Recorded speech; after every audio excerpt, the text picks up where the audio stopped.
Yo, nzere kumeze fresh nyene nk'ibisanzwe. By the way, nyene sinyene kwitaje ngo ni gutumire wabugene tuje kuri point direct nyene ku bintu bimaze imisi biriko biravugwa canke mu cama kibisanzwe bihari nyene today nejo canke naye yaje bivana kungena amashow ya The Ben yipanze. Reka tugane kwanza first of all kukuntu BigFIZZO agiye kwakira kwanza umuririmbyi w'umunyarwanda yitwa The Ben.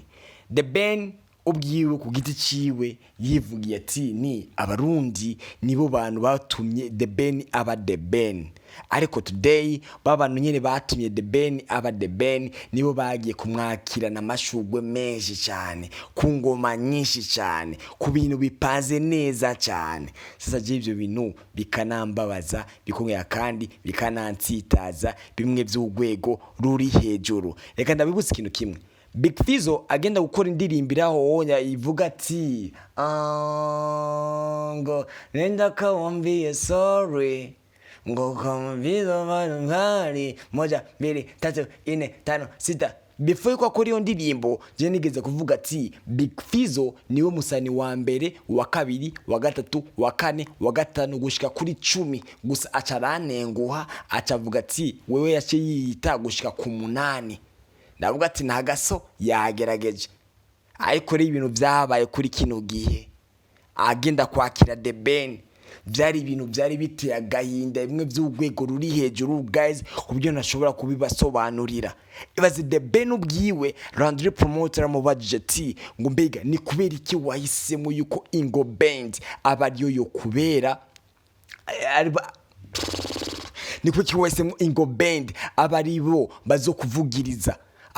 The Ben avuga ati nari nifuje yuko nokabaye namagaye band ya Kigali, ariko rero kubera ko nabaye inspired n'umuziki ndundi n'abasani b'abarundi byace biba ngombwa yuko mitamwe yuko Ingo Band aba ariyo ibasha kuzomvugiriza kuri uwo munsi. Ariko rero ikintu kibabaje n'igihe guys, mwanya igihe The Ben yakora avuga ayo majambo BigFIZZO yarari kure ko ndanavyibuka nakoresha umwanya yafashe n'ifoto arahonya aracafukuta aga flash kagaragaza aboro BigFIZZO yarasanzwe ari, ntabwo bari bakimwitayeho, ntabwo bari bakina mujari bavuga ati ngo uyu ni BigFIZZO n'ababanuze baba host b'abarundi ama media y'abarundi nta nubwo bigeze bibaza yuko BigFIZZO yarari hajya anye. Ico bari bitayo cyari giki, bari bitaye ko The Ben yaje mu Burundi, bari bitaye igiki, bari bitaye gusinyene ko The Ben kumwe n'ujya mu Pamela wiwe. Ico bari bitaye n'igiki, bari bitaye mu camake kuri show izoserukirwa na The Ben izo bitariki 30 n'itariki 1 nyene. Sasa rero wosaga ati icamamare c'umurundi BigFIZZO aho yarapowesheje tu ugacistanga rero nyene wewe akabifashisha industry nyene nk'ibisanzwe. The reason why I'm telling you this ni kubera ko jewe ndumufana w'ibikogwa ndundi, kandi kindi naco ni gute umusani wo mu Rwanda avuga ati yabaye inspired n'umuziki ndundi, ariko abo barundi nyene niba bashe gutahura uburemere bw'ibyo bari ibyo, ku buryo uca usanga ati wowe umuvyeyi ugiye kwakira umwana wawe kuko biranatandukanye biro onya. Twovuga ati ngo kuyo boru cyangwa nyene nk'umwana bavuye nko mu gihugu cyo muri Amerika cyangwa muri Europe aje nko mu gihugu cyo Burundi ugiye kumwakira ko bino onya byo biratandukanye. BigFIZZO yagiye kwakira The Ben ugaca wibaza nti mbega ni kubera iki mu giteramo kizoba BigFIZZO azoba ari kumwe na Sadbi amwe na The Ben na Linoji, ariko Sadbi ku kibuga c'indege ntabwo yigeze agaragara na gake. Mbega ukibaza ko ari ubwo Sadbi yakoresheje oya, ahubwo je ku giti canje mbavuga ni kubera ko BigFIZZO wewe ari BigFIZZO, ariko je nakifuje yuko Sadbi akaba ari mu kibanza cha BigFIZZO.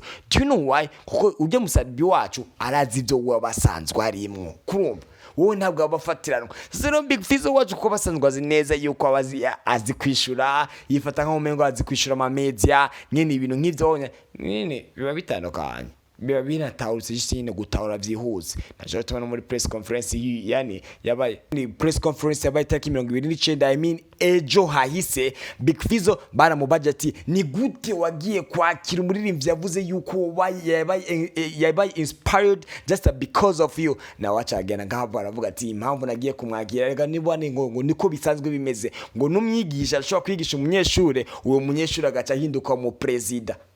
Reka nsubire mu kino kwanza. ati ngo umwigisha ashobora kwigisha umunyeshure, uyo munyeshure akaca aba perezida, kandi amaze kuba perezida abarenze wamwigisha. Mu camake bikimeza neza 100% yuko The Ben amuruta kuva ngahanya n'ahantu nubasha kugeza, kuko nimba yise The Ben yuko we ari perezida hama BigFIZZO akaba ari umwigisha, bisigura ati BigFIZZO rero ahantu yagumye hahandi nyene, ariko The Ben wewe araduga. Ibyo babyita gute? Gusuzuguza igihugu. Kandi ari abantu tuba dusanzwe dufise, tuba tuvuga ati nyene abanya tubiteze ko ibintu byinshi ngira kamaro.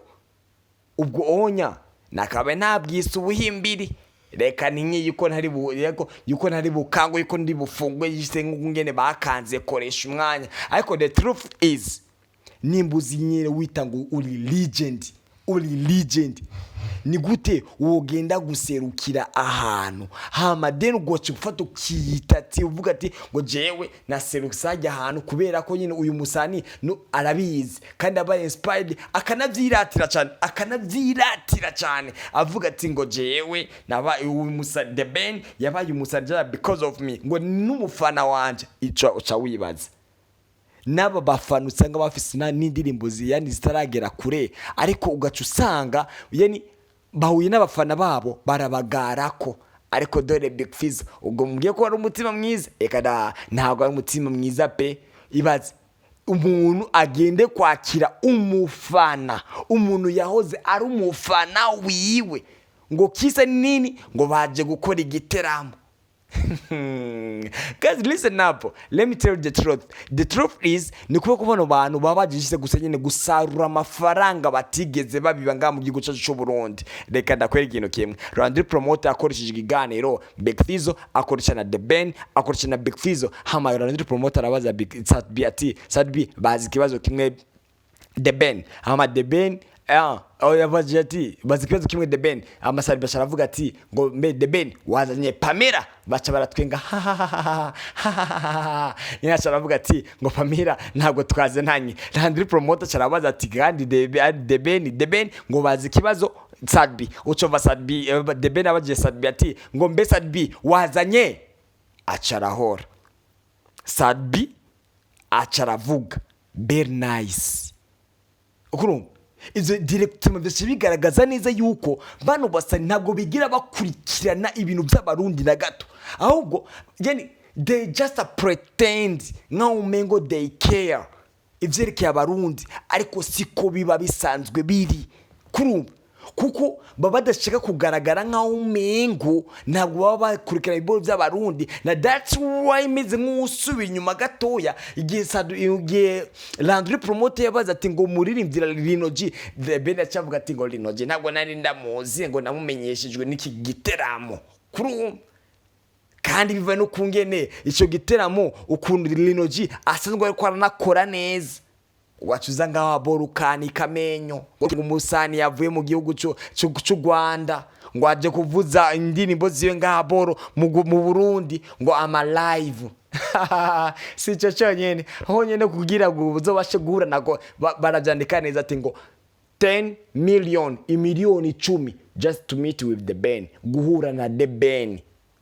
Utazi miliyoni 10 uzocuhura na The Ben. Kandi Sadbi ubwiwe yigeze gupostinga avuga ati je nkene mu giteramo cyawe amafaranga ataduga cyangwa amanuka ni miliyoni 10. Bisigura ati muri kino giteramo yani cyitaki 30 ni tariki imwe Sadbi azorihwa n'umufana umwe azoba yarishe amafaranga kugira ngo abashe guhura na The Ben. Hako n'agaciro nyabagi kwe, ubwo so kwisuzuguza kwe. Izo biteye ubunebwe, biteye agahinda. Mu gihe cyose usanga bavuga ati ngo dukunda ivy'iwacu. Udukunda ivy'iwacu gute mu gihugu bwawe wowe utikunda utazi n'agaciro c'ikintu urico? Uzi neza yuko abo banuzeye nashaze kuvuga kandi mwizina basanzwe babemera nk'aba legend, ni mwe mwatumye baba abo bari bo today, ariko uyu munsi ukamugeramo bakomera amashi. mu gukora amakava atandukanye ugasanga ifoto yabo niyo iri hejuru mwebwe muri hasi. Ariko ivyo byose mushaka kubifata nk'umwanya, mu bifatira umwanya kugira mubashe gutekereza what the heck ni kubera ikintu nije bashize hasi kandi uyu muntu avuga yuko je awe ari umufana wanje, mukabifata nk'ibisanzwe just kubera iki? Kubera amafaranga. Aya mafaranga agacagura agaciro kanyu. Guys jebe biteye agahinda bimwe biteye ubwoba kandi cyane. Tumenye kwihagarara ko kuko ivyo onya areba fana bamwe bo ku nsitso bavuga ati ni ngombwa umuziki ndundi udushike ku rwego ruri hejuru. None umuziki ndundi udushika ku rwego ruri hejuru gute? BigFIZZO nabwegera yigeze kumara igihe ari mu Bufaransa, agaruka mu Burundi nta ngoma bigeze bamuvugiriza. Ingoma tuzinize ko baba bazivugiriza abantu kenshi usanga baba bakoze abashinga ministre president nibo bavugiza ingoma. Umunyarwanda araje kubera amafaranga acafatagura agaciro k'abaririmbyi bose b'abarundi babafashe no kumutambira bakamutambira. Aona BigFIZZO yarari hewe ari inyuma. Ndagasubiyemo ako kantu kuko kambabaje. Niwe yagiye kumwakira ariko umwanya wa press conference yani umwanya wabamize ko baramubaza ibibazo BigFIZZO bashiba mutari inyuma ariko ntabyo yigeze yitaho. Do you know why? Wenda bari bamurishe neza. Amafaranga yaciyagura agaciro kiwe. Amafaranga yaciyagura agaciro kiwe. Umvize no video nuze The Ben ubwiwe yivugira ati nguko ngene mu byumva. The Ben ubwiwe yivugiye ati yabaye inspired just because umuziki ndundi. Ariko uyu munsi ukuntu yaserutse mu Burundi wowe yaje abafuka mwese kandi ari mu mwamugize ariwe today. Naco bintwaye shobora kuba nagiye mvanga ibintu ariko umwe wese yakiriye message yiwe nk'ibisanzwe